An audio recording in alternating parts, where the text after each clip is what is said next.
بسم اللہ الرحمن الرحیم۔ کچھ دنوں پہلے میں نے ہندوستان کے ایک مشہور اسکالر کے صاحبزادہ کا ایک اسمال ویڈیو کلپ دیکھا۔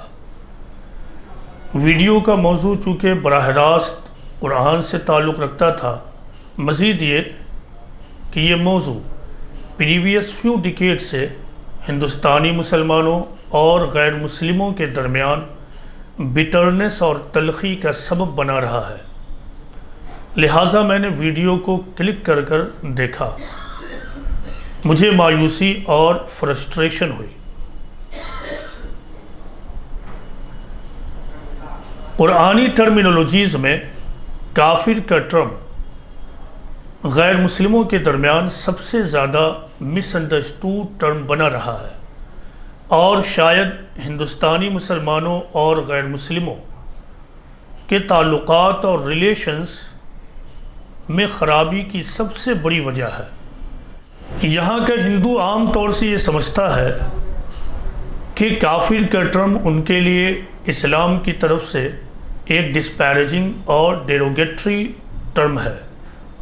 وہ یہ سمجھتے ہیں کہ اسلام دنیا کو دو خانوں میں تقسیم کرتا ہے، یعنی کافر اور مسلم کے خانوں میں۔ اس طرح اسلامی آئیڈیالوجی کے مطابق مسلمان خدا کے نزدیک ایک پسندیدہ اور اعلیٰ گروہ ہوئے، یعنی سپیریئر اور چوزن پیپل، چوزن گروپ، اور دوسرے لوگ قابل رد۔ اس لیے یہاں کے شدت پسند ہندو اس بات کا مطالبہ کرتے رہے ہیں کہ اسلام نیڈس ریفارم، ٹرمز لائک کافر should be removed from the قرآن۔ جب ہم موجودہ مسلم سوسائٹی کی اسٹڈی کرتے ہیں تو یہ پاتے ہیں کہ مسلمانوں کی اکثریت شعوری یا غیر شعوری طور پر، یعنی کانشیسلی اور انکانشیسلی، یہ سمجھتی ہے کہ اسلامی ٹیچنگ کے مطابق دنیا کی دو تقسیم ہے، ایک مسلم سماج اور دوسرا کافر سماج۔ اس طرح اس غلط فہمی اور غلط تصور کی بنیاد پر مسلمانوں کی پوری سوچ اور رویہ تیار ہوئے۔ مسلمانوں کی اس سوچ کی وجہ قرآن و سیرت، یعنی قرآن اور لائف آف پروفٹ محمد کا ڈائریکٹ اسٹڈی نہ کرنا ہے۔ مسلمانوں میں اس غلط تصور اور مس انٹرپریٹیشن کے پیدا ہونے کا سب سے بڑا نقصان یہ ہوا کہ مسلمانوں کے اندر سے عمومی طور سے داعیانہ صفت ختم ہو گئی۔ اب ہم براہ راست قرآن اور پروفٹ آف اسلام محمد صلی اللہ علیہ وسلم کی لائف کی اسٹڈی سے یہ جانیں گے کہ اس معاملے میں خود قرآن کیا کہتا ہے، پروفٹ آف اسلام محمد صلی اللہ علیہ وسلم کی سنت اور میتھڈ کیا ہے۔ اس سلسلے میں پہلا کوشچن یہ ہے کہ what is the literal meaning of کافر؟ دیکھیے، قرآن میں کافر کا ٹرم تحقیر کے طور پر، یعنی ڈیروگیٹری سینس میں نہیں آیا ہے، اور نہ ہی یہ کسی خاص قوم یا گروہ یا کسی خاص ملک کے باشندہ کے لیے آیا ہے، یعنی یہ کسی مخصوص قوم یا پارٹیکولر کمیونٹی کا ٹائٹل نہیں ہے۔ قرآن میں کافر کا لفظ ایک لمبے پرامن عمل، یعنی الانگ پیسفل پروسیس کے نتیجے کے دو ایسپیکٹس میں سے ایک ایسپیکٹ کے اظہار کے طور پر آیا ہے۔ ان عربک لینگویج کفر کے معنی انکار اور کافر کے معنی انکار کرنے والا ہے۔ انگریزی زبان میں اس کا صحیح اور لٹرل ٹرانسلیشن ہے ون ہو ڈینائز اور ریفیوزز ٹو ایکسیپٹ۔ عام طور سے قرآن کے انگریزی ٹرانسلیٹرز کافر کا ترجمہ ان بلیور، ڈس بلیور اور انفیڈل وغیرہ سے کرتے ہیں، مگر یہ ٹرانسلیشن درست نہیں ہے، کیونکہ ان انگلش ورڈز کا اردو ترجمہ غیر مومن یا غیر معتقد ہوتا ہے۔ جبکہ کافر کا مطلب ہوتا ہے ایک ایسا شخص جس پر ایک لمبے پرامن دعوتی جد و جہد اور اسٹرگل کے ذریعہ اتمام حجت کیا گیا، اس کے باوجود اس نے ماننے سے انکار کر دیا۔ یعنی کافر کا لفظ، سادہ طور پر کافر کا لفظ خود یہ بتا رہا ہے کہ ایک گروہ ہے جس نے پہنچانے کا کام کیا اور دوسرے نے انکار کرنے کا۔ مور اوور، اس قسم کے انکار اور ریفیوزل کے اعلان کا حق صرف اور صرف خدا کو ہے۔ قرآن کی اسٹڈی سے معلوم ہوتا ہے کہ قرآن کے نزول اور ریویلیشن کے آغاز کے بعد ہی ایسا نہیں ہوا کہ پروفٹ آف اسلام نے لوگوں کو کافر کا ٹائٹل دینا شروع کر دیا، بلکہ قرآن میں ان کے لیے انسان جیسے الفاظ آئے۔ آپ نے تمام لوگوں کو انسان جیسے الفاظ سے خطاب کیا۔ اس طرح قرآن کے ماننے والوں کو یہ میسج دیا گیا کہ مسلمان جہاں بھی رہیں، جس مقام پر بھی رہیں، وہ ایک دوسرے کے لیے انسان جیسے الفاظ اور ٹائٹل کا استعمال کریں۔